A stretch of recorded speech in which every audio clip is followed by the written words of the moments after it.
As a parent, make sure your kids know these two things. Everything else is a bonus.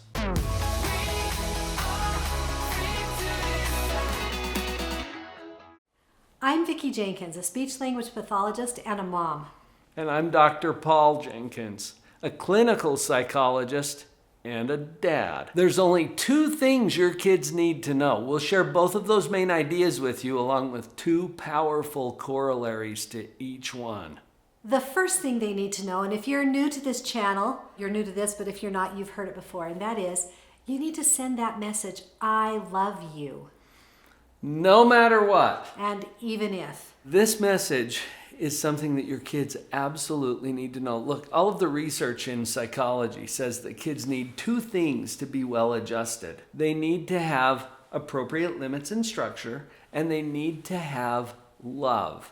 Right. That's the part that we're focusing on right now. Your job as a parent is to love them no matter what, and even if. That's what your kids need to know. And sending that message is really important, to do your very best to let them know that you will always be there for them. That leads us right into the first corollary. Right, because you love them, you'll always be there for them. They can come to you with anything, any topic, any problem, doesn't matter. You love them no matter what and even if. If they truly believe that you love them no matter what and even if, it takes some of the fear away of when they want to talk to you about hard things in their life. We could even play the what if question. What if they get into trouble with the law? Can they still come to you? Yeah, the corollary says that they can, because you love them no matter what and even if. It's not just when they're keeping the law. It's also when they break the law. They need to know that you're there no matter what and even if. This is kind of a side thing, but I remember one time a son, he had some kind of a rough week, and he had gotten into a couple of troubles, including starting a little fire, and he actually did a little electrical thing that caused some issues in the house. And I remember going in, and he was kind of crying on his bed, and he said, Mom, I said, well, what is so wrong? He goes, I just haven't been doing the right thing, and I'm going to have to go live somewhere out. And I said, no, you never have to go live somewhere else. You always belong in our family. We love you no matter what. And he goes, even if a fireman has to come because I burned the house down? I'm like, yes, even then. Let's not go there. But really, we want them to be able to come and talk to us no matter what. And that is only safe for them if they know that you will love them no matter what. Another corollary, powerful corollary to the love them no matter what and even if, is you've got this and I've got you. You know, one of the reasons I think this is so important, when we are constantly doing for our child what they really can and should do for themselves, we are sending the message, I don't trust you to be able to do this. I don't trust you to be able to handle this hard thing. And really, trust and love are seen by a lot of people as very tight sisters, you know. And if we say to our child, you've got this, I know you can figure this out, I know you can do it, and I'm here to support you, that sends a lot of trust, and with that trust comes this feeling of love as well. I'm remembering an experience that I had with our daughter. When Lindy was, I think, 11 or 12 years old. I took her rock climbing for the first time. It was in one of those gyms, those indoor gyms, and I was on belay. That means I'm holding the rope while she's climbing the wall. And the instructor had taught us that there are some verbal signals that you give. And so she's getting ready to climb the wall. She says, I think it was, on belay, it's a question, right? And it's a question to me, basically saying, have you got me? And then I say, belay on, meaning I've got it anchored, I've got the rope. So I'm basically saying back to her, I've got you.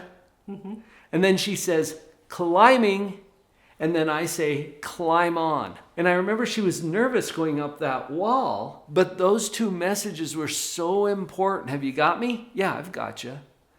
And the message back to her is also, hey, you've got this. You've got this. I remember halfway up the wall, she looked back at me and she's like nervous and her little arms are shaking. And I said, you got this, hon. And I've got you. And she was able to climb to the top of the wall. And it was an example, I think, of exactly what we're talking about here. You've got this. And I've got you.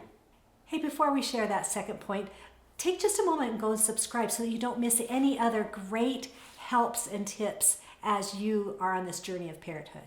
Here's the second main point that we wanted to make. Every choice has a consequence. The better my choices, the better my consequences. That's all your kids really need to know. Between those two, I love you no matter what and even if. Every choice has a consequence. The better my choices, the better my consequences. That puts you in a position where you've discharged your duty, I think, to have them know what they need to know. You know, speaking of consequences, sometimes our kids say, we feel a little like our hands are tied because our kids are going to say, well, you didn't tell me that. What happened if I did X? Right. And parents sometimes feel obliged to tell their kids about Everything. every excruciating detail about what could happen if. But have you noticed also that your kids can think around, well, you didn't say that would happen, right? This gets you out of that bind, because if they already know, hey, every choice has a consequence, the better my choices, the better my consequences, then you don't have to tell them all of the consequences that could happen. In fact, I've had kids challenge me on this before. Hey, you didn't say that was going to happen. And I'm like, man, you're on to me. You got it. I'm not going to tell you every single one, because you know that every choice has a consequence. And just check in with your own experience and see if that's true. Do you believe that? That every choice has a consequence? And the better your choices, the better your consequences? See, that's all they need to know. A powerful corollary to that idea is that freedom is not free. Right. The reason that comes with this idea about every choice has a consequence is that there's a cost for personal freedom. And the cost for personal freedom is personal responsibility. That's a cause and effect. It's a choice and consequence. You know, I work in the schools, and sometimes we see this displayed sometimes by parents. We're sending the wrong message. Sometimes parents are kind of saying, I want all the rights, but none of the responsibility of educating my child. And so I think we need to realize that the cost of freedom is some responsibility. I've had kids ask me before, well, can I have something? Maybe it's a device, okay? A cell phone, for example. Can I have one of those? And my answer is always, of course you can. They're available to people in general. All you have to do is pay the cost. Right? I've even had a child before ask me, can I drive? I'm like, sure, as soon as you get your license. Right. You know, there is a responsibility that comes with rights or freedoms. That's why that corollary is so powerful. Freedom is not free. And thank you for your service, all of you who have served to protect our freedoms. We know that it's not free. Another powerful corollary to the choice and consequence idea is that thoughts have consequences. And we actually get to choose what our thoughts are, too. This is so important because you're always right about how you feel. How you feel is 100% consistent with whatever your thoughts are. And that's why it's so important to realize that thoughts have consequences. You know, this one is really powerful at all stages of life, and really powerful for us as parents. That sometimes, I was talking with a friend recently, and I recognized that she had a particular thought about her significant other that was just causing her so much misery, but she just was going to cling to that thought about him with just an iron grip, and it was making her miserable. So she didn't see that maybe there was a choice to look at it another way, to think about it another way. We don't always have an opportunity to change the circumstances in our life, the way things are going, the way things are set up, but we can choose how to think about them. That gives us power, which leads to different consequences. To say that thoughts have consequences, go back to the main idea. Every choice has a consequence. The better my choices, the better my consequences. Yeah. Every thought has a consequence.